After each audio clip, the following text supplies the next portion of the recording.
y'all? It's your boy eBay Fight Predictions in the building. I'll be breaking down Shane Burgos versus OAM, Olivier Aubin-Mercier. I cannot say that name, so I'm just gonna call him OAM. But yeah, I know I got the skeezy on, looking like fucking Buzz Lightyear. But yeah, I don't know, man. This is a good fight, man. Good PFL fight. I haven't really got a chance to talk about PFL in a long time. PFL 3 of the 2023 regular season, baby. And I love this fight, man. Obviously, you got OAM, the last guy to win the PFL title last year. And then you got Shane Burgos, newcomer to the PFL. And I told you guys I was going to cover more PFL events. I'll make sure to recap this. But yeah, I'll be breaking down this OAM Burgos fight.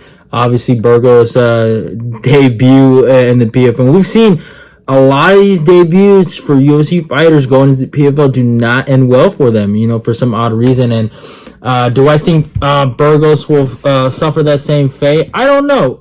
It could be, but yeah, man.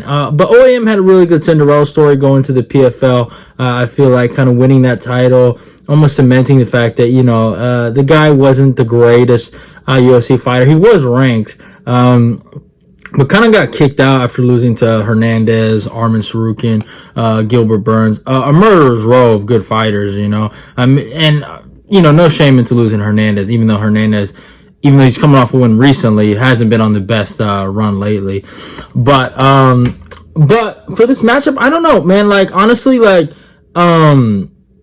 I think Burgos matches up really well with him. I think moving up to 155 pounds probably was the best decision for him. I didn't like him at 145. I thought he's kind of draining himself a little bit. And yeah, so I can't wait to see him in this matchup. But let's break it down. I mean, OAM comes with a record of 17-5. He's fighting out of Canada.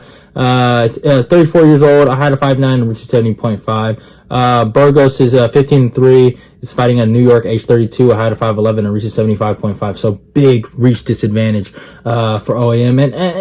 And here's the biggest thing about this PFL shit.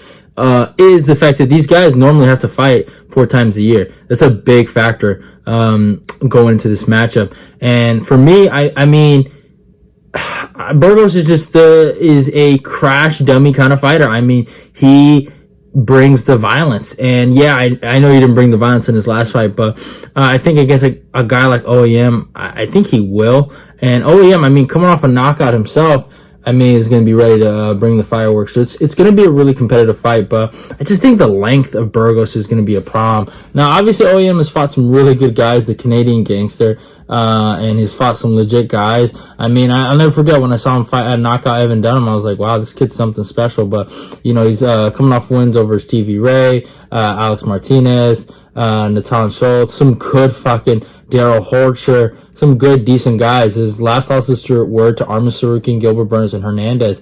And then, obviously, it's wins over Evan Dunham, Anthony Rocco Martin, Drew Dober. There's be some really good guys. And then he has a loss to Diego Ferreira. No shame in there. So the guy's always been solid. My only issue with him is he stays on his back a little too long. He sets bottom way too religiously, and he doesn't have any pop in his punches. I know he just knocked out Stevie Ray, but that doesn't really mean anything to me personally. But for a guy like Burgos, though, I mean, he's a lot of people will hate on him and say, oh, he's just a fun fighter. He's not necessarily that good, but the guy is solid, man. He has really good offensive boxing. Defense wise, it needs some work, but his offensive output is actually really, really good. He has good grappling, and I was one of the biggest proponents of, like, Burgos is a great grappler. I think a lot of people haven't seen it yet. And he showed some of it against Charles Jourdain, but he just didn't utilize it or game plan it the right way, in my humble opinion. But yeah, the guy has wins over Charles Jourdain. I know some people might fucking question that. Billy Quarantillo. He's fought Edson Barboza. He's fought Josh Emmett. He lost to those 2 guys. He beat Maquan Americani, Cub Swanson. He has a loss to Calvin Cater, and he beat Charles Rosa. And then he also beat Bill Algeo a long time ago. So that's a really good win for him. But yeah, man, in his losses to Cater, Emmett, and Barboza, close fights. And those fights came down to the wire where he just made simple mistakes where he got caught with really good shots. And just the shot selection of his opponent was a lot better. But for Burgos, I just truly believe, I've always felt like if he's really stick to his jab and really use his length, properly. He has beautiful calf kicks. He fucking completely disabled and shut down Billy Quarantillo with calf kicks. So if he's able to properly use his calf kicks, his reach, and his grappling in this matchup, I think he can honestly win this fight. I'm being 100% honest with you. I do not see a way how OEM beats him. Now, I know he's a slight favorite going into this, and I know he's been in the PFL longer, and I know UFC guys sometimes lose their PFL debut, but in this matchup, I truly believe this deep down in my heart. I think Shane Burgos actually beats this guy everywhere, on the feet, in the ground. I think this is a Shane Burgos victory. I could be tripping, but I think Burgos is the better fighter at the two. I believe that wholeheartedly. And I think Burgos will be victorious. I got to rock with Burgos by decision. And yeah, that is it for my video. I'm rocking with Burgos by decision, 30-27. I think he beats him everywhere. I really do. And it could be a really good fight. But yeah, it is what it is. Hope you guys enjoyed the breakdown and the video. Go follow me on my Instagram and my Twitter. Like, comment, and share the video. Let's get this eBay Fight Prediction Nation growing. Love y'all and goodbye.